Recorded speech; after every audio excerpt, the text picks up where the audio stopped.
সকাল থেকে একটা বিষয় নিয়ে আমরা প্রচন্ড রকমের আলোচনার সম্মুখীন এবং আপনাদের মনে অনেক দ্বিধা দ্বন্দ্ব ছিল যে মোবাইল ফোনের ব্যবহারের বিষয়ে একটা নির্দেশনা দেওয়া হয়েছিল।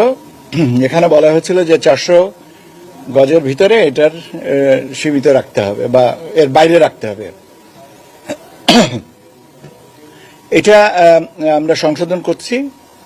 মোবাইল ফোন নিয়ে ভোটাররা ভিতরে যাবেন এবং প্রার্থীরা যাবেন, তাদের এজেন্টরা যাবেন এবং আপনার তারা ছবি তুলবেন, কিন্তু গোপন কক্ষ যেখানে স্টাম্পিং হয় সেখানে করবেন না।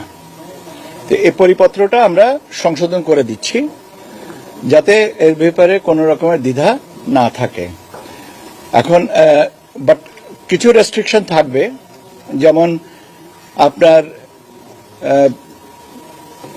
Polling agents, polling officers, assistant presiding officer, তাদের কাছে এটা রাখবো না, রাখার বিষয় নেই।